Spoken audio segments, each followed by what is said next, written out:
भी आंकड़े उनके सामने रखे, जितने भी तथ्य वी उमाशंकर, अनुराग रस्तोगी,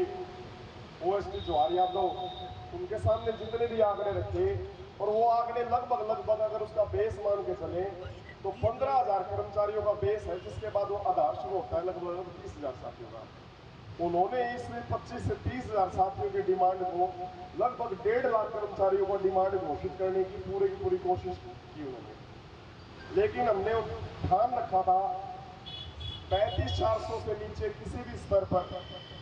आप आलू प्याज का भाव समझ रहे हो तो ये आपकी गलतफहमी है, हम अभी इस टेबल को छोड़ देते हैं। उन्होंने कुछ समय दिया हमें कि भाई आप 15 मिनट का समय ले लो, 1 घंटे का समय ले लो, लंच के बाद आपसे बात करते हैं। लेकिन हमने उनके सामने यही चीजें रखी कि आज के दिन अगर एक उदाहरण दे रहा था मैं उनको, डीसी ऑफिस रजिस्ट्री क्लर्क का, उससे अगर एक छोटी सी भी गलती हो जाती है, दस्तावेजों में तो आपने कह दिया कि भाई लिपिक वर्क का ये काम है, तो उसके अंदर एक छोटी सी गलती हो जाती है, उसको इंतकाल से लेके रजिस्ट्री के पैमाइश, कोर्ट केस, उसके पीछे का बकाया, लोन, हर एक तरह के भाई साहब बता रहे थे 47 तरह की ऐसी चीजें हैं जिनके मापदंड के बाद वो प्रोसेस पूरी कंप्लीट करनी पड़ती है। तो वी उमाशंकर जी बोले आजकल तो जी कंप्यूटर है, उसी के अंदर पोर्टल है, उसी के अंदर सारी चीजें होती हैं। हमारे महासचिव जी ने यही जवाब दिया था कि जब कोई भी किसी भी तरह की त्रुटि उस कर्मचारी से होता है तो वो कंप्यूटर चार्जशीट नहीं होता, वो कर्मचारी चार्जशीट होता है। उसके पास उनका इस चीज का कोई जवाब नहीं था साथियों, उनके पास किसी भी तथ्य का कोई जवाब नहीं था। जब दूसरे पदों के साथ वेतन समीक्षा की जो तुलना की गई, उसके बारे में पूछा कि स्केल टू स्केल जब आपने बढ़ाई तो बाकी चीजों के अंदर हमारे वर्ग का क्यों पीछा रखा गया, तो वही एक इंटरनेशनल मुद्दे की बात रखने लगे कि स्वास्थ्य और शिक्षा को हमें आगे रखना पड़ता है। मैंने उनके सामने ये बातें तो नहीं कही कि स्वास्थ्य और शिक्षा को मान लिया आपने आगे रखना पड़ता है, लेकिन दूसरे जिलों के दूसरे प्रदेशों में अगर आप देखोगे क्या वहाँ स्वास्थ्य और शिक्षा के और लिपिक वर्ग का कोई पैमाना नहीं है। वो हर तरह से, मैं आपको मूल बात बता देता हूँ कि वो हर चीज से बचना चाह रहे थे, क्योंकि उन चीजों का सामना वो कर ही नहीं सकते। वो एक्सेप्ट भी कर रहे हैं कि भाई हाँ, हमने आपकी जो मांग है उसको नजरअंदाज किया, जिसके कारण ये आंदोलन खड़ा हुआ, ये इस चीज को एक्सेप्ट करने लग गए हैं। और ये आंदोलन मैं बता देता हूँ साथियों, हमने शुरू नहीं करवाया, ये सरकार ने शुरू करवाया। सरकार के लिखित आश्वासन के बाद सरकार अगर मिलने से मुकर रही है तो वो सरकार की गलती है, कर्मचारी की गलती नहीं है। इसलिए साथियों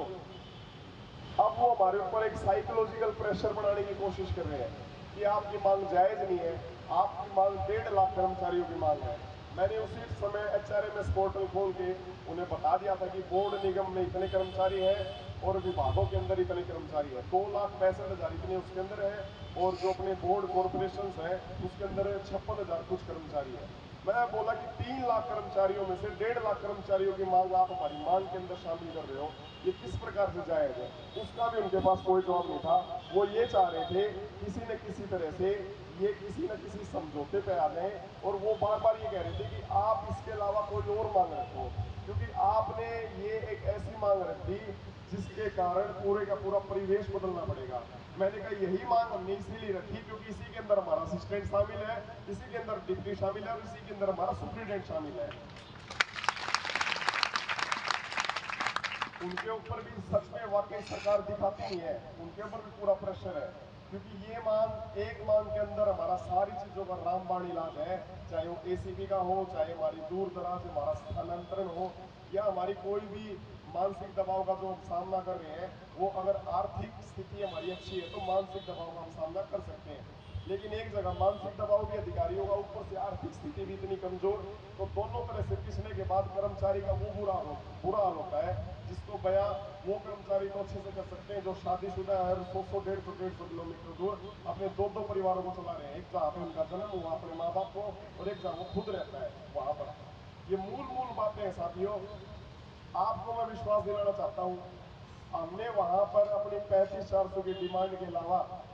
कोई भी पक्ष नहीं रखा कि ये अगर आप मानते हो तो मंजूर है, अन्यथा इसके बाद हमारे साथ कोई भी वार्ता का भी वो नहीं है। वो चाह रहे हैं वार्ता करना, जल्दी से जल्दी टाइम दे रहे हैं, लेकिन अगर कागजों पर, अगर तथ्यों पे बात नहीं होगी और इस प्रकार बात होगी कि हमारे तो बजट के ऊपर ये इफेक्ट पड़ेगा, तो ये वार्ताएं चाहे कितनी भी चलने विफल चलती रहेंगी। और इसी प्रकार से वो हमारे पास जो मानसिक दबाव बनाने की कोशिश कर रहे हैं, क्योंकि हमने कह दिया देखो 3500 के अलावा कोई समझौता होगा तो बलिदान कर देंगे हम, चाहे आप हमारे को लठ मार के उठा करो, चाहे हमारी नौकरी से सस्पेंड करो, क्योंकि हमें हमारे भाईचारे के अंदर वो सामना करना है, वो विश्वास जिन लोगों ने खून दान कर रखा है, जो भूख हड़ताल पे बैठे हुए हैं, जो आज बाढ़ के अंदर, बारिश के अंदर, जो हमारे डिप्टी सुपरिटेंडेंट, असिस्टेंट सारे साथी बैठे हुए हैं, उनको हम क्या जवाब देंगे? वो बातें मैं इंटरनली कह रहा हूँ, ये बातें हमारे अंदर है, ये बातें हमारे अंदर है कि आज तक जो हरियाणा का क्लरिकल स्टाफ है 40 सालों में जिसने अपनी मांग को इस प्रकार सभी विभागों के कर्मचारियों ने एक साथ में उठाया, वो इस चीज को एक्सेप्ट कर रहे हैं भाई तुम्हारी मांग जायज है। करण से पूछा था कि भाई रोडवेज के अंदर शर्मिला होगा चाहिए एजुकेशन के अंदर, तब उनसे पूछा क्लर्क क्यों तुम, तो वो भी हैरान थे इस बात को, वो एक उस बात को डाइवर्ट करने की कोशिश कर रहे थे कि भाई क्यों ना हम आपकी ये मांग को पूरा करें, जिन जिन जिन भी विभागों में प्रमोशन के पद नहीं है वहाँ पर प्रमोशन के पद संचित किए जाए, बनाए जाए, ताकि इनकी भी कमी दूर हो की जा सके। लेकिन हमने उन्हें सारी चीजें बता दी कि एक मांग के अंदर